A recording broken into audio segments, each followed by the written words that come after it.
끝이 있고 그 시작이 있고 끝 있는 이런 이 역사 속에 하나님께서 묵시 속에 계신 하나님께서 그때그때마다 사건으로 임하시잖아요. 그래서 구원이 뭐냐, 크로노스라는 시간 속에 하나님의 시간이 카이로스로 이렇게 다가왔을 때에 그때 사건이 일어나잖아요. 사건. 구원은 다른 것이 아니고 하나님이 자기 백성들을 찾아가서 사건을 일으키는 거예요. 그 구원의 믿음의 조상으로 이렇게 든 사람이 아브라함이잖아요. 그 아브라함이 하나님을 콜을 한 것도 아닌데 하나님이 아브라함을 찾아갔어요. 어떻게 보면 아브라함은 되게 재수 없는 사람이에요. 하나님이 안 찾아갔을 것 같으면 재벌 2세로 아주 잘 살았을 텐데. 그 당시에 아브라함의 아버지 데라가 미브로스 국방부 장관이었으니까, 군대 장관이었으니까 얼마나 권세가 있었겠어요. 그런 그 사람이 하나님이 찾아가가지고서 재벌 2세 그 영화로운 삶을 끝장내고 하나님의 말씀에 붙잡히는 그러한 삶으로 갔잖아요. 그러니까 아브라함이 말씀에 이끌려서 약속의 땅으로, 하나님이 지시한 땅으로 갔다, 이 얘기는 예수님에 이끌려 가지고서 하나님 날아가는 것 똑같은 것들이란 말이죠. 그래서 만물의 이 역사 속에서 역사를 통해 가지고 하나님께서 일을 해 가시는데 딱 하나밖에 없어요. 그 아들 예수를 증거하기 위해서.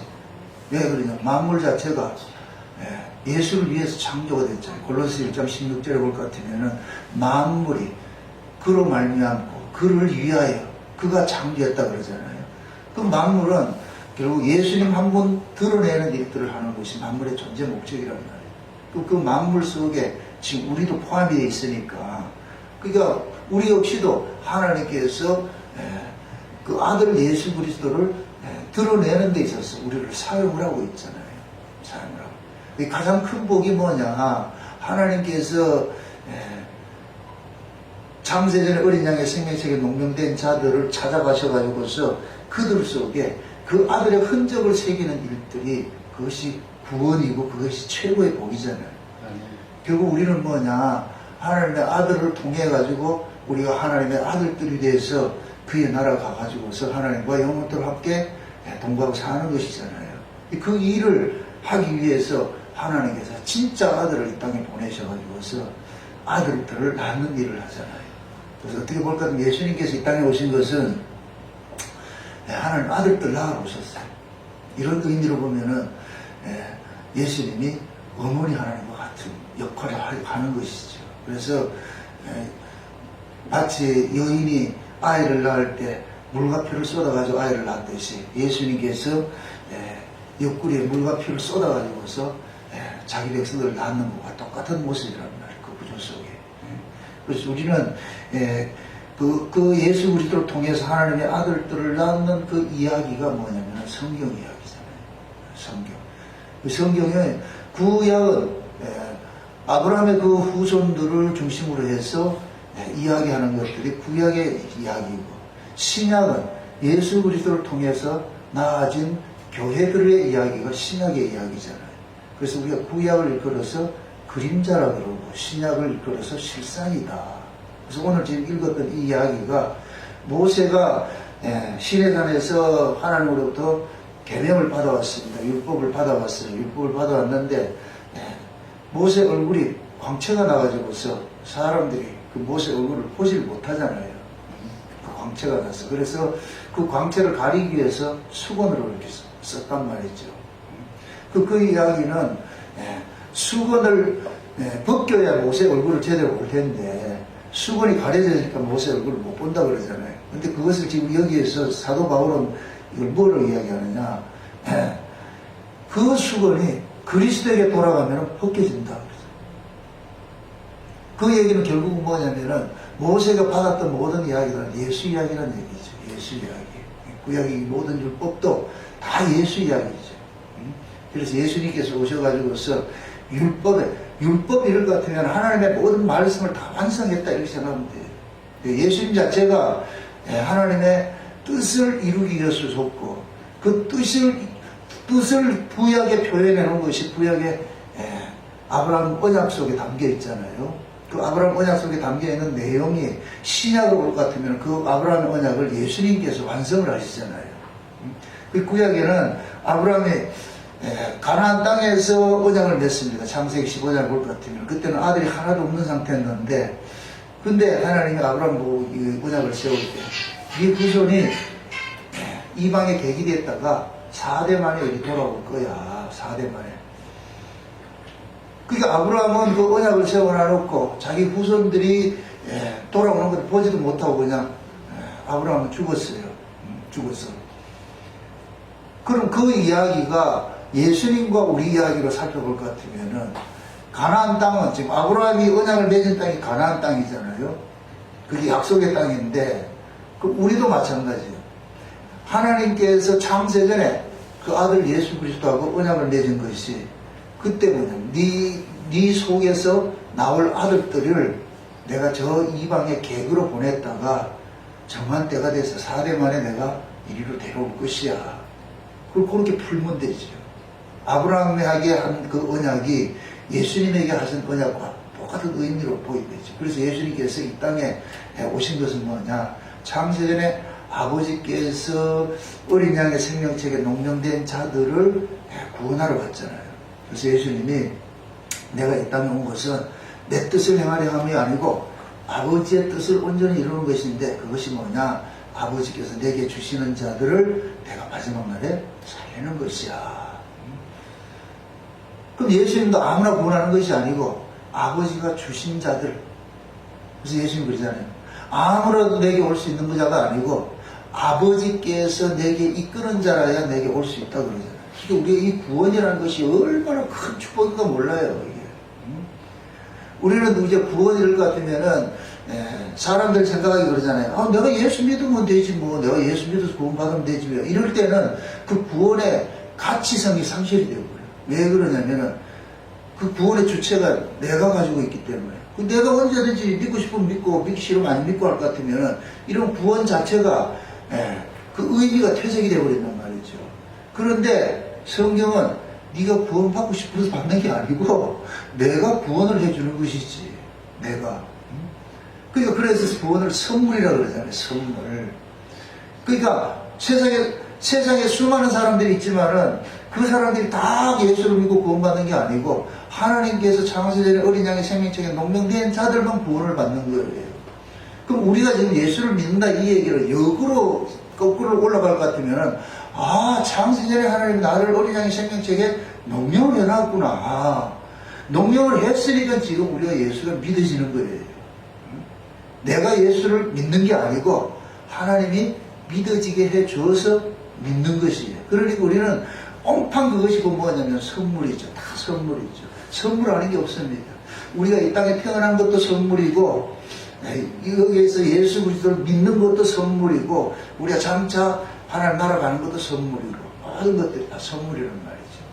그래서 하나님은 이 역사를 만드실 때에 창세기 1장에 볼 것 같으면 하나님이 만물을 말씀으로 창조를 하시잖아요. 말씀으로 창조하시는데, 그 말씀이, 하나님이 계시고 말씀이 계시고 피조물이 생겨났어요. 하나님이 말씀으로 피조물 만드셨잖아요.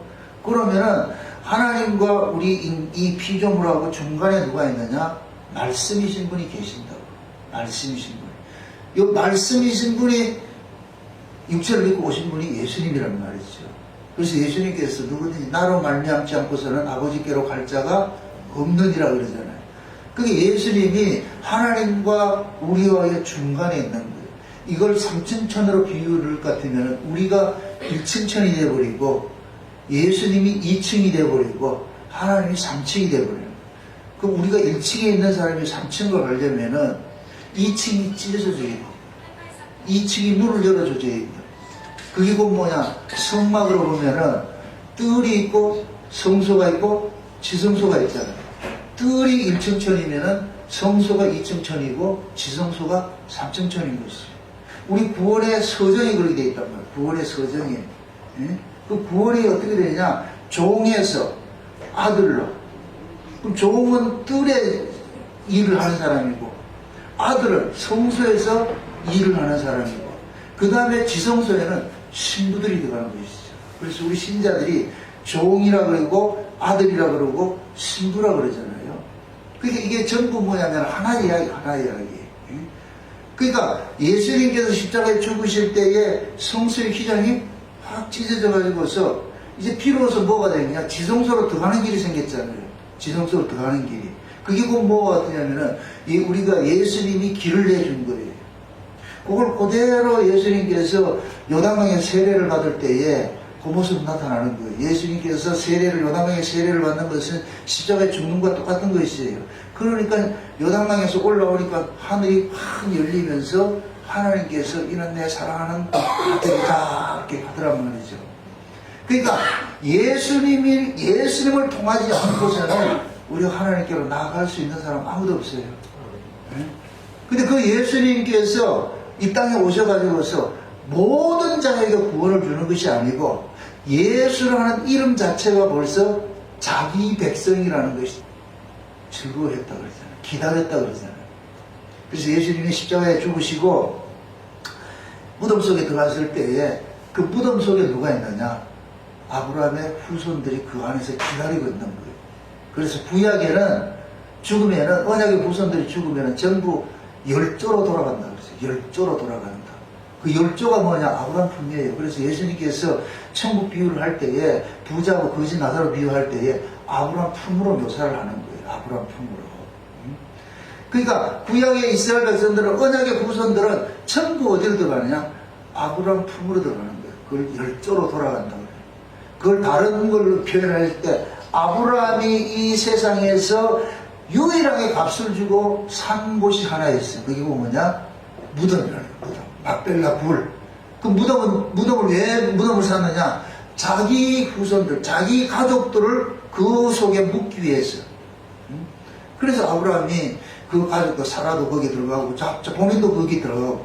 그래서 구약의 이스라엘 백성들은 전부 어디를 들어가냐? 죽으면은 그리로 들어가는 거예요. 영적인 의미에서 막벨라 불로 들어가는 거예요. 아브라함 품으로 들어간단 말이죠. 그걸 신약으로 얘기를 할 것 같으면 누구 뭐냐? 예수 품으로 가는 거예요. 우리가 예수 품으로. 즉 우리가 역사 속에 살다가 죽잖아요. 우리 호흡이 끊어지면은 이제 죽잖아요. 육신은 이제 땅에 묻히고 흙으로 돌아가고, 우리의 영혼은 누구 품으로 가냐? 하나님 예수님 품으로 가는 거예요. 예수님 품으로. 그 일들을 구약의 아브라함을 통해서 보여줬고, 신약에서는 예수님을 통해서 성취를 해줘요. 보여주시죠. 그래서 예수님께서 십자가에 죽을 때에 무덤이 열려버리고, 그렇게 죽은 자들이 살아나죠. 그래서 예수님이 부활을 하셔가지고서 이들을 데리고 어디로 가느냐? 거룩한 성으로 올라가셨잖아요. 거룩한 성으로. 그럼 이 거룩한 성으로 올라간 그것이 뭐냐? 계시록 6장에 볼 것 같으면은, 하나님 보좌에 볼 것 같으면은, 그 밑에 흰옷의 무리들이 하나님 앞에 막 탄원하는 모습이 나타나죠. 나중에 예수님께서 이들을 데리고 오지요. 다 데리고 온다. 그럼 우리, 남아있는 우리들은 예수님이 데리고 오는 그 사람들하고 공중에서 랑대기를 하게 되죠. 만나게 되죠. 이렇게 된다. 이게 하나님께서 역사 속에 펼쳐간 하나의 구속사 전 그림이란 말이죠. 제가 당부드리고 싶은 것은, 우리 언약총회 이제 목사님들이 모두가 저는 알기 한 가지 바람이었어요. 예수 그리스도의 다른 거 전하지 않는 목사님들만 다 됐으면 좋겠어요. 예수만 가장 잘 전하는 목사님들만 모인 이런 총회가 됐으면 좋겠어요. 그래서 만나면 예수 이야기로 화답이 되고 인사되고 그게 문안이 되고 그렇게 했을 것 같으면 제일 좋겠어요. 목회라는 건 다른 것이죠. 예수 잘 전하는 거, 예수 전하는 그것이죠. 한번 생각을 해봤어요. 하나님이 애굽에 있던 자들을 전부 어린 양이 피 발라가지고 광야로 빼내놨어요. 애굽에서 태어난 자들은 하나님에 대해서 몰라요. 쉬운 얘기로 죽어있던 자들이에요. 하나님에 대해서. 왜? 하나님이 찾아가야 만나지. 애굽에서는 만날 수 있는 길이 없잖아요. 그래서 하나님께서 때가 되니까, 때가 차니까 하나님께서 요셉을 알지 못하는 왕을 일으켜가지고서 그들을 고난 속에 집어넣으니까, 이스라엘이 핍박을 받으니까 비로소 뭘 하느냐? 하나님을 찾더란 말이죠. 그동안에는 안 찾던 애들이 고난이 오니까 찾더라니까. 그래서 성경에는 고난을 복이라고 그러는 거예요. 복이라고. 그러니까 찾으니까 하나님께서 그들의 그 기도를 듣고 나가지고서 뭐냐? 모세를 보내잖아요. 구원자를 보내가지고서 그래서 그들을 어린 양 피 발라가지고 광야로 다 끄집어내가지고 광야로 나오니까 이제 하나님이 친히 그들을 만나주는 거예요. 그래서 모세를 백성들이 보는 앞에서 올라와라. 백성들한테 가르쳐 주는 것이 너희들의 소속이 어디냐? 위야. 저 위에 소속이야. 너희들은 이 땅에 속한 자들이 아니고 저 위에 하나님 나라, 하늘나라에 속한 백성들이야 라는 걸 알려주는 거예요. 그래서 모세가 시내산 올라가가지고서 하나님께서 그 백성들로 하여금 하나님의 뜻을 알려주는 것이 그것이 처음에 준 돌비잖아요. 돌판이잖아요. 그래서 그 처음에 준 그 돌판을 하나님이 모세를 통해 가지고 이스라엘과 쌍무계약을 맺게 하죠. 쌍무계약이라는 것은 누구라도 그 계약을 어길 때에는 벌칙을 받아야 돼요. 페널티를 받아야 되는데 그 페널티가 뭐냐? 죽음이란 말이에요. 죽음. 그래서 처음에 돌판 받아왔을 때 이미 밑에서 금송아지 사건을 통해 가지고서 이스라엘 백성들이 하나님 계약을 어겨버리잖아요. 그러니까 하나님께서 계약서대로 죽이기 시작하는데 3,000명을 죽여버리잖아요. 그럴 때 모세가 중간에 딱 나타나셔가지고 팔 벌리면서 얘네들 죽이려면 날 죽이세요. 날 죽이세요. 그래서 하나님께서 그 모세의 중보를 통해 가지고서 그들을 용서해 주시죠. 용서해 주고 그러면서 다시 모세를 보고서 올라오라고 그래요. 잘 알아야 될 것은 모세가 처음에 율법을 받을 때 십계명을 받을 때는 얼굴이 빛이 나는 게 아니에요. 빛이 안 났다니까. 처음에 십계명을 받을 때는. 근데 두 번째 십계명을 받으러 올라가가지고 40일 동안 뭐를 받느냐? 은혜의 돌판을 받는 거예요. 은혜의 돌판. 왜 하나님께서 처음에 돌판을 줬을 때 이스라엘 백성들이 그 말씀대로 지키지 못해가지고 계약을 어기게 하느냐? 하나님이 이들을 죄 아래 가두는 일을 하는 거예요. 하나님이 이스라엘에게 남기고 싶은 것은 은혜란 말이에요. 은혜. 우리가 하나님 날아가는 것은 은혜가 날아가는 거예요. 그리고 이 은혜는 죄라는 이 역사 속에서 드러나는 거예요. 그게 죄와 이 은혜는 짝이라. 쉬운 얘기로. 이 죄의 이를 같은 율법이잖아요, 율법. 그래서 처음에 준 그 돌파는 율법 역할을 하는 거예요. 그 율법은 뭐 한다고 그랬어요? 우리가 뭐를 드러낸다? 죄를 드러내는 것이잖아요, 죄를. 율법이 가입한 것은 범법함을 인하여 더해진 것이라고 그랬잖아요. 우리가 죄를 안 지었을 것 같으면, 죄인이 아닐 것 같으면 율법을 안 주지요. 근데 죄인인데 죄인인 줄 모르고 있어. 애굽에서 나온 애들이 지들이 죄인인 줄 모르고 있어. 자기 주제를 모르고 있는 거예요. 그러니까 하나님 말씀대로 우리 지켜가지고 복 받고 살겠다 이렇게 하는 거예요. 그게 하나님 그런 거예요. 야 이놈은 너희들이 복음고사하고 저주받아야 될 놈인데 무슨 복을 달라고 그러냐. 그래가지고서 지들이 이제 모세하고 얘기를 했을 때 우리 지킬게요 그렇게 했단 말이죠. 그러니까 하나님께서 이건 너희들이 지키는 게 아닌데 근데 지들이 지킨다 그러니까 그래서 한번 지켜봐 그렇게 했는데 그러잖아. 그 모세가 돌판 받아오기 전에 벌써 이미 깨져버리잖아요. 그래서 비로소 얘네들이 뭐가 되느냐? 죄 아래 가둬지는 것이 되어버려요. 죄인인데 죄인인 줄 모르니까 하나님께서 죄를 들춰내는 일을 율법을 가지고 이야기하는 거예요. 율법을 가지고 있어요. 그래서 율법으로는 구원을 주는 게 아니고 율법을 가지고서 우리의 실존을 고발을 하잖아요. 그게 이 율법이 얼마나 귀한 역할을 해요. 지금 세상 사람들하고 우리 교회에 들어왔는 신자들하고 차이가 뭐냐? 세상 사람들은 자기들이 죄인인 줄 몰라요. 자기들이 죄인인 줄 모른다니까. 거기는 율법이 없어. 하나님이 그들에게 율법을 안 줘서 자기들이 죄인인 줄 몰라. 근데 교회 안에 하나님께서 율법을 주니까 교회 안에서는 성도들이 뭐냐? 내가 죄인이네. 아, 이런 죄인이구나. 이걸 깨닫게 되는 거예요. 그럼 하나님께서 죄를 드러내는 것은 뭐를 주기 위함이냐? 은혜를 주시기 위해서. 그게 죄의 바탕에 은혜를 이게 여러분들 법계 속에 뭐가 있어요? 세 가지 증거물이 들어있잖아요. 증거물이라는 얘기는 이스라엘 백성들이 하나님 앞에 범죄한 물건이라는 얘기예요. 범죄한 것들이 들어가 있는 거예요. 그러니까 법계 속에 지금 누가 들어가 있느냐? 이스라엘 전체가 들어가 있는 거예요. 그 위에 누가 들어있느냐? 쉬운 자를 뚜껑을 딱 덮어가지고 거기에 피를 뿌리잖아요. 그걸 은혜라 그러는 거예요. 은혜. 그러니까 범죄자들이 살 수 있는 것이 뭐냐? 은혜로만 살 수가 있는 게 하나님께서 그걸 이스라엘 백성들에게 가르치고 있는 것이죠. 근데 하나님께서 두 번째 돌판을 받아온 걸 어디다 넣으라고 그러냐? 그 안에 넣으라고 그래요. 그 법궤 안에 넣으라고 그래요. 그럼 두 번째 돌판은 뭐냐? 은혜의 돌판이야. 그건 법이 아니고, 법이 아니고. 그 은혜의 돌판을 받을 때 모세가 얼굴이 빛이 나는 거예요. 여기도 율법은 뭐 하는 것이고? 죽이는 것이고, 은혜는 뭐 하는 것이고? 살리는 것이고. 은혜를 받아야 얼굴이 빛이 나요. 법 안에서는 얼굴이 빛이 안 나요. 법 안에서는 죽은 자이기 때문에 우리가 산 자다 죽은 자다의 표현을 할 때는 산 자는 따뜻하고 죽은 자는 차가워요. 은혜는 따뜻하고 율법은 차가워요. 그래서 하나님께서 모세를 두 번째 돌판을 줄 때 40일 동안 하나님께서 그 십계명이 담고 있는 이야기들을 하나하나 가르치는 것 같아요. 40일 동안 과외 교습을 하면서 가르치는 거예요.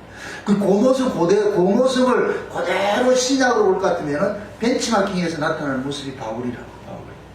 그래서 바울이 아라비아 광야에 가서 하나님 앞에 사사받았다 그러죠. 배웠다 그러죠. 그 아라비아 광야가 시내산이에요. 시내산. 거기를 가가지고서.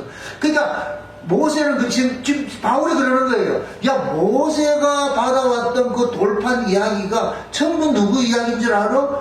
예수 이야기야. 예수 이야기. 그러니까 모세가 두 번째 돌판 받아와가지고서 얼굴이 빛이 나고 있는데 그 수건 가려놨는데 그 수건이 지금 뭐를 가지고 있느냐? 빛을 가지고 있는 거예요. 모세 빛난 얼굴을 가지고 있는 거예요. 그러니까 그 수건을 걷어내야 빛난 얼굴을 보게 되는 것이잖아요. 그러니까 그 수건을 가리는 일이 뭐냐? 예수 그리스도로 성경을 해석을 할 때 그 수건이 벗겨져가지고 누구를 만나느냐? 빛을 만난다는 거예요. 그 빛을. 거기 보면 뭐냐? 생명이라고 해요. 생명. 그래서 바울이 이 이야기를 계시를 받아가지고서 아라비아 광야에 가가지고서 바울도 하나님 앞에 과외 교습 받아가지고 이걸 아는 거예요. 하나님이 바울한테 그렇게 한 것 같아요. 저는 그 그림을 이렇게 한 번씩 이렇게 상상을 해봐요. 야, 하나님이 바울을 해가지고 앉아가지고서 구약의 모든 이야기를 가지고서 세상에 풀어주는 거야. 이런 이야기고 저런 이야기고 모세 이야기, 아브라함의 이야기, 모든 이야기, 율법에 대한 이야기. 그러니까 바울이 모든 구약의 모든 이야기를 누구로 해석을 하느냐? 예수로 해석을 하잖아요. 그게 압권이 나타나는 게 히브리서라고. 히브리서는 모든 율법, 구약의 율법 이야기인데 그 이야기를 누구로 푸느냐? 예수로 푸는 거예요. 그럼 바울은 이걸 어디서 배웠느냐? 아라비아 광야 가가지고서 하나님으로부터 직접 사자를 받은 것이죠. 그 하나님 그랬죠. 그 바울한테 야, 구약에 모세가 행했던 거, 아브라함이 행했던 거, 구약에 있었던 모든 이야기들이 예수 이야기야. 예수 이야기. 그래서 바울은 모든 성경을 가지고서 누구 이야기로 푸느냐? 예수 이야기로 푸죠. 예수님께서도 신이 그러잖아요. 너희가 성경에서 영생 얻을 줄 상고하거니와 그것은 나에 대해서 기록한 것이야. 엠마오로 내려가는 제자들에게 나타나셔가지고서 구약의 모든 성경을 가지고서 예수님에 관한 이야기로 풀어주잖아요. 그 모든 성경은 누구 이야기냐? 예수 이야기, 예수 이야기. 근데 지금 이 시대는 성경을 가지고서 하나님께서는 그 아들 예수 그리스도를 증거하라고 알려주기 위해서 성경을 줬는데 지금 이 시대는 뭐냐? 주객이 전도가 돼가지고서 성경을 가지고 예수 이야기를 싹 빼버리고 인간들 같이 챙기는 것으로 둔갑이 돼버렸어요. 이게 마귀가 뭐냐? 이 말씀을 변개시키는 거예요. 그래서 제가 정의하기로 지금 이 시대의 이 교회 모습이 갈라디안 교회라고 내가 그렇게 하는 거예요. 갈라디안 교회. 갈라디안 교회가 뭐냐? 예수 믿기 플러스 율법 지켜서 온전하게 되는 거죠. 이게 갈라디안 교회. 이게 왜 잘 먹히느냐 하면은 인간들은 자기가 행한 것에 대한 의의를 항상 챙기고자 하는 것이 인간의 본성이에요, 본성. 그래서 인간들은 무슨 일을 하더라도 거기에 대해 가지고 긍정적으로 아이고 잘했어요 이렇게 칭찬을 해줘야 일을 한다니까. 칭찬 안 해주면 일을 안 해요. 왜? 일을 하고서 자기 가치를 챙기고 싶어하는 것이 인간의 속성이기 때문에 그걸 세상 사람들은 말로 보람을 느낀다 그러잖아요. 보람을. 무슨 일을 해도 보람을 느낀다 그러잖아요. 근데 그러한 그 보람을 느끼게 해주는 것들이 지금 이 시대에 나타나는 것이 갈라디아 신앙인데, 그것이 곧 뭐냐? 인본주의, 성화주의자들 나타나는 거예요. 그러니까 인간들이 행한 그런 것들을 자꾸만 부추겨주니까 뭐 하느냐? 교인들이 뭐 하느냐? 엄청난 그걸 가지고 사는 거예요. 그것 때문에. 우리가 신자는 누가 알아듣지고 내려고 하는 이거 할 필요가 없는 거예요. 그건 안 해. 그건 가르치지 않아도 성령 하나님께서 우리 안에서 열심을 갖게 하고 충성을 하게 하고 하게 하지요. 근데 이게 믿어지지 않는 사람들은 어떻게 하느냐면은 안 할까봐 걱정을 해가지고 뭐 하냐? 없는 열심들이랑 끄집어내는 일을 하는 거예요. 그러다 보니까 교인들이 그러한 말씀, 갈라디아 신앙의 그런 말씀을 듣다 보니까 뭐가 되느냐? 목사들이 가르치에 막 분발을 시켜야 일을 한다고. 그래 나라고 거기에 대해 가지고 의미를 찾는 거예요. 의미를 찾는. 그러다 보면 뭐가 되느냐? 이게 서로 이게 맞아 떨어지니까 그런 교회가 부흥하지요.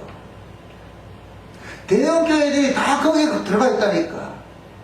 열심을 이런 것들을 가르치지 않을 것도 안 된다니까. 그게 뭐냐면은 종교성을 자극을 시켜가지고서 참 뭘 하도록 만든단 말이죠.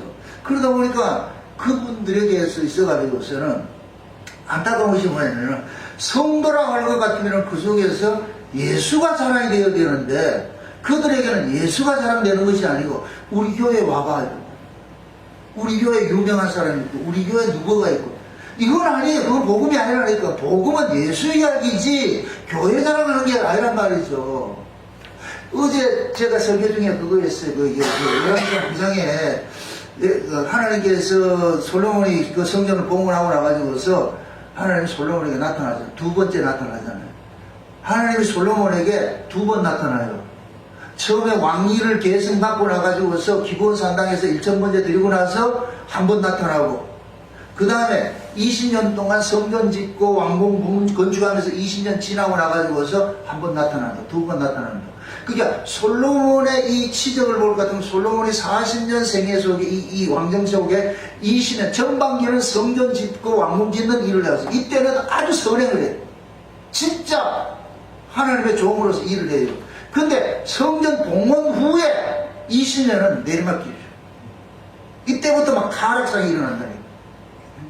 그러면은 솔로몬에게 하나님께서 나타나서 그러는 거예요. 처음에 기본 산당에 나타났을 때는 그러는 거예요. 무엇을 줄 거, 뭐 도와줄 거 이렇게 했을 때 솔로몬이 구한 것이 뭐냐? 지혜를 달라고 그러잖아요. 내가 이 백성들을 송사하는 이런 문제들을 내가 올바로 분별할 수 있도록 분별력을 하기 위해서 지혜를 주세요. 그러니까 하나님께서 기뻐 받으셔가지고, 야, 다른 사람은 부와 권세, 영화 이런 걸 구하는데 너는 그런 거 안 구하고 지혜 구하니까 그래가지고 이뻐가지고서 뭐하냐? 부와 기는 뭐하냐? 보너스로 옵션으로 줘버리잖아요. 그러니까 솔로몬은 그 지혜를 가지고서 뭐를 하느냐? 유일하게 사건 하나를 마무리하는 것이 그것이 뭐냐? 여자의 그 아이를 생모 구별하는 일들 하잖아요. 아이 하나를 가지고서 여인 둘이서 말이죠. 둘 다 알을 낳는데 한 여자는 자기 알을 깔고 죽이고 남의 아이를 도둑질해 가지고서 그게 내 아이다 이렇게 하니까 그 아이의 생모가 자고 일어나보니까 지아가 아니고 바꾸치기 당하니까, 그래서 이걸 가지고 솔로몬한테 재판할 때에 솔로몬이 유명한 얘기죠. 아이 반 갈라가지고 나눠줘라 이렇게 했을 때에 가짜 엄마는 그럽시다 이렇게 했는데 진짜 엄마는 나 친권 포기할 때니까 이 아만 살려주세요. 거기 생명이라 생명. 솔로몬의 재판이 담고 있는 이야기는 생명에 관한 이야기예요. 누가 생모냐? 생명을 사랑하는 자가 생모야. 누가 가짜냐? 생명 사랑이 없이 자기 가치, 자기 입장, 자기 뜻을 세우고 싶어 하는 것이 그것이 가짜 엄마라, 가짜 엄마. 그럼 이것을 우리 목회자로 따질 것 같으면 목회자의 근본의 본질은 뭐냐? 생명 사랑이에요. 생명 사랑. 자기 가치 챙기는 게 중요한 것이 아니고, 자기 이름 내는 게 중요한 것이 아니고, 어떻게 하든지 생명을, 이 생명, 하나님께서 우리에게 맡겨준 그 생명이 뭐냐? 성도들이잖아. 그 성도들에게 누굴 가르쳐야 되느냐? 예수를 가르쳐줘야 되죠. 예수를. 그래서 목사님들은 예수 외에 다른 데 관심을 가지면 안 돼. 예수 외에는. 내가 이 목회를 해가지고 어떻게 보고 살 것인가, 어떻게 할 것인가, 이 교회를 어떻게 부흥시키기, 그거는 전부 비본질이에요. 비본질. 그건 내가 예수 그리스도를 올바로 증거할 때 하나님께서 주기도 하고 안 주기도 하는 거예요. 어떤 사람은 부흥을 시키는 사람도 시키는 것도 있겠죠. 그러나 어떤 사람은 아무리 예수를 전해도 부흥 안 되게 하는 것도 있어요. 그거는 다 하나님의 뜻이 다 다르니까. 중요한 건 뭐냐? 목회자의 관심 속에 뭐가 있어야 되느냐? 예수 한 분 있으면 돼. 제가 늘 그거 하는 거, 우리 교인들한테 그러는 거. 예수님이 나 알고 내가 예수님 하면 됐잖아. 뭐가 그러는데. 다른 사람이 나 안 알아줘도 괜찮아. 그거. 왜 그 사람 안 알아준다고 속상하냐고. 신앙이 뭐냐? 자기 안에 증거를 가지고 있어야 돼요. 내 안에 증거가. 다른 사람이 나를 무슨 소리 해도 거기에 전혀 기울이지 말고, 내가 주님의 그 증거를 가지고 있을 것 같으면은, 이건 요동하지 않는다니까. 뭐, 교회가 크든 작든 그게 무슨 의미가 있냐고.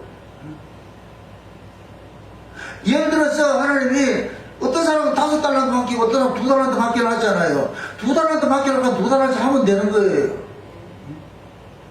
지금 내게 맡겨준 그 정도가 그냥 하나님 맡겨놨다 생각하면 돼. 그 이상, 그 이상은 우리 욕심이지. 그러니까 그러한 것들이 결국 자기 안에 이 정체성이 올바로 안 되어 있을 것 같으면 자꾸 다른 것에 기웃거린다니까. 그냥 목사는 예수 한 분으로 만족하면 돼. 그럼 하나님 그런 거야. 야, 너 내 하나 있으면 안 되나? 나 하나면 족하지 않나? 그럼 우리는 아멘 맞습니다. 주님 한 분이면 됩니다. 이래야 되는데 쟤는 나는 작은데 쟤는 크잖아요. 꼭 베드로같이 응? 요한을 보고서 말이에요. 그 얘기를 하니까 베드로 그러잖아요. 응? 얘는 데리고 나는 그럼 어떻게 하라고 그래. 그걸 네가 왜 신경 쓰냐고. 근데 우리는 베드로같이 다른 거 신경 쓰잖아요. 그렇게 하듯이. 그러니까 그거는 우리가 솔직한 얘기로 목회자는 목회에 대해서 신경 쓸 게 없어. 내가 예수를 얼마나 잘 전하냐 이것만 가지고 있으면 되는데 이게 안 되니까 자꾸만 기웃거리는 거예요. 교회를 이렇게 했는데도 교인들이 얼마 없고 막 이제 힘들어 죽겠고 이렇게 하잖아요. 우리 교회 이야기를 한번 합시다. 처음에 이제 이쪽에 요만한 사이즈였어요. 요만한 사이즈에 있다가 그렇게 감동으로 크게 갔잖아요. 가가지고 있는데 처음에 그 교회를 큰 거 그렇게 넓은 데 가가지고서 보니까 교회들 그때 한 20명 있었는데 그 큰데 20명 있으면 그 개미 왔다 싶은 생각이 드는 거예요. 차라리 작을 것 같으면 옹기종기 모여있을 것 같으면 사람이 많은 것 같은데 그 넓은 데다가 20명 풀어놓으니까 없는 것 같고 이런 생각이 들어가지고 그럴 때 하나님이 뜻하지 않게 경산에서 한 10대 명을 보냈어요. 갑자기 교회가 참 재미있는 것이 지금 우리 교회는 그 동네에서 한 사람도 오지 않았어.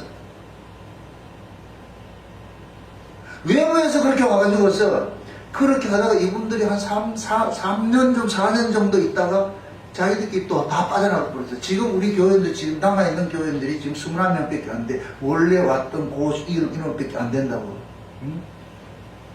그러면 우리 그렇잖아요. 교회들이 그러잖아요. 빠져나갔다. 이렇게 얘기하는 거예요. 그래가지고서 우리 교회가 처음에 왔을 때 우리가 힘들고 하니까 하나님께서 지지대 역할을 하려고 그 많은 사람들을 보내가지고서 으쌰으쌰 해가지고 그러다가 몇 년 동안 이제 면역이 생기니까 이제 그분들 빼내줘도 너희들끼리 잘 살 수 있게 만들어줬다. 왜 이렇게 생각을 안 하냐. 그동안에 한 3, 4년 동안 같이 있어준 것만에 고맙지. 섭섭해할 것이 아니고. 원래 경산에서 여기 올 군번이 아니잖아. 그 사람도 그쪽에서 예배를 드려야지 그래. 처음에 올 때도 내가 그랬거든. 분명히 당신들이 여기서 오래 있지는 못하고 얼마나 될지 모르지만은 있는 날 동안은 그냥 동무대에서 한다 생각하고 딱 가시라고. 한 3, 4년 있다가 그냥 가버렸잖아. 그 교인들이 빠져가지고 교인들이 없으니까 있던 사람들 없으니까 다 그러는 거예요. 그래서 내가 그러는 거예요. 뭘 봤냐 지금까지 그러면은. 주변의 환경이 이럴 것 같으면 그 환경이 사람이 하는 것이 꼭 마치 신앙의 본질을 붙잡고 있을 것 같으면 사람 빠지면 실망을 하지. 그게 본질이 아니잖아요. 사람이 있기도 하고 없기도 하고 할 수 있는 그건 하나님이 알아서 하시는 것이지. 그런데 우리는 그렇게 생각을 하지 않아요. 목사들이 가지고 있는 그 아주 못된 습관이 뭐냐면 우리 교회에 있다가 나간 사람 꼭 내양 뺏긴 것 같잖아요. 꼭 그 사람 보고 그러잖아. 참, 내 건데, 이렇게 빠져나갔다, 이렇게 생각하잖아요. 그게 우리가, 자기가 시험 들 수 있는 단초라고, 이런 분들이. 원래 우리 거 없어요. 우리는 그냥 모습이지. 이렇게 살면 돼.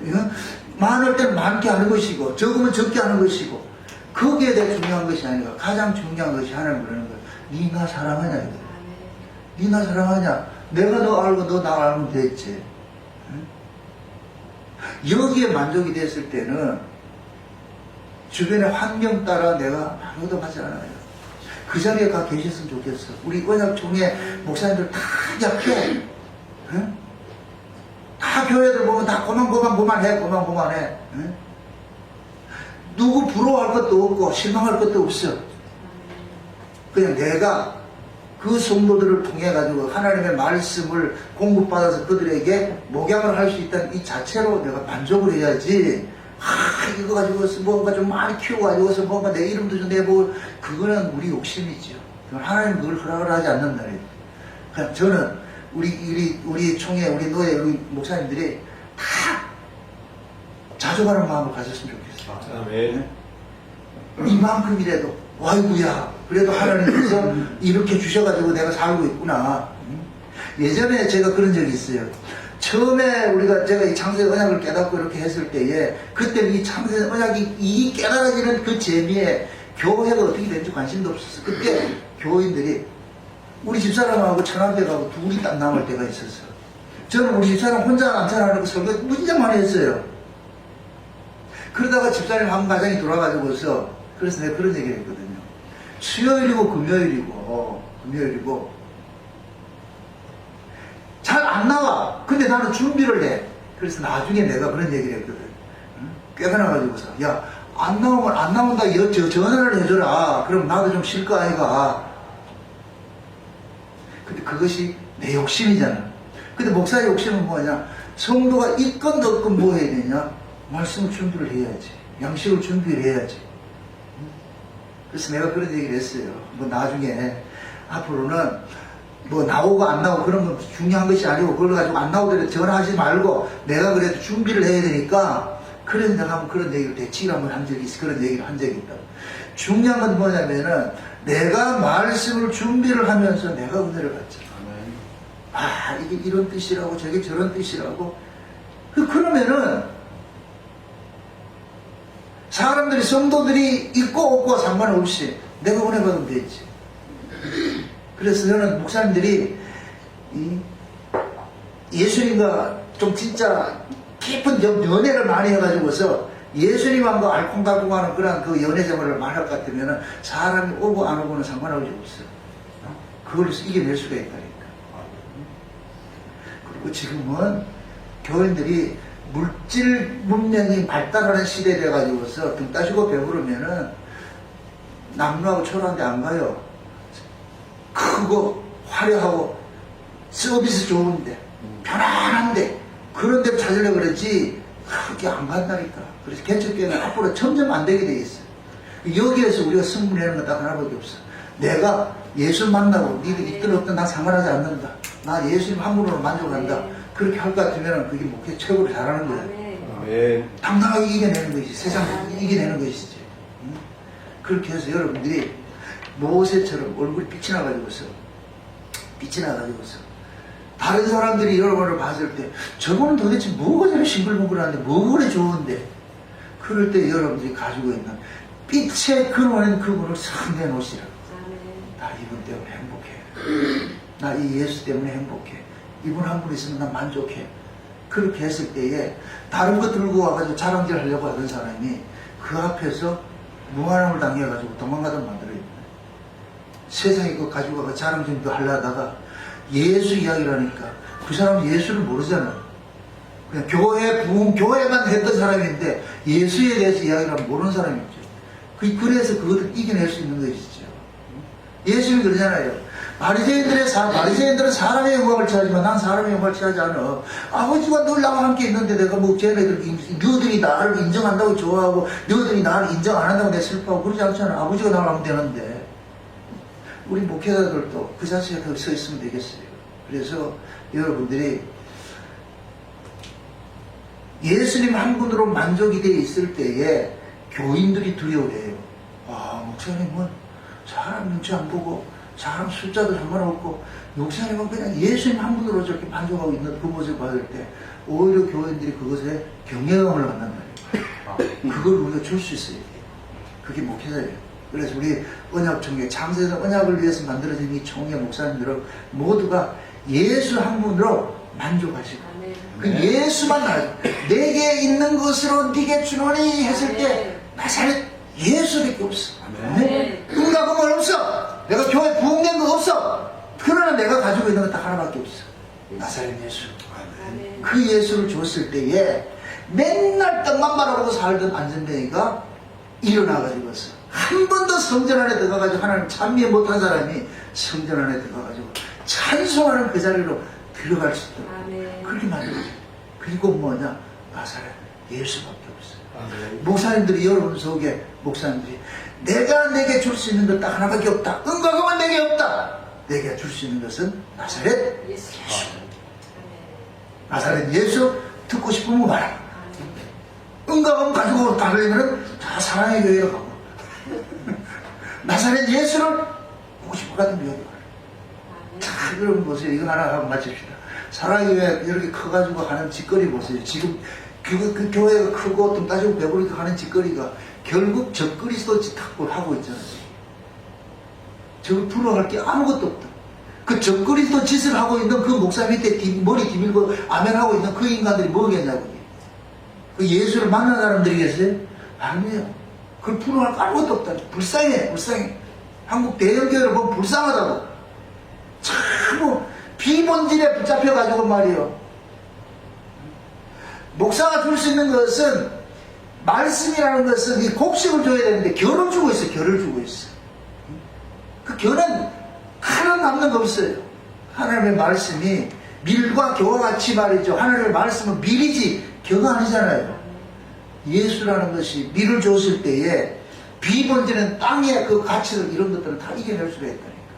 부디 우리가 숫자는 많지 않아도 그러나 목사님 한 분 한 분들이 마음속에 예수 그리스도로 완전히 무장이 되어 있어가지고 예수 한 분으로 만족해가지고서 그래서 여러분들 얼굴에 빛이 났을 때에 그런 다른 사람들한테 그 영광의 빛, 빛이신 그분을 증거해 줄 때에 그들 얼굴에 또 빛이 비치고 그렇게 해서 마지막 이 세상을 넉넉히 이기게 하시고 창세는 언약을 증거하는 총회로서 자기 사명을 잘 감당할 수 있는 그런 총회 되시기로 주의로 축원드립니다. 기도합시다. 아버지 하나님 감사합니다. 하나님의 그 은혜가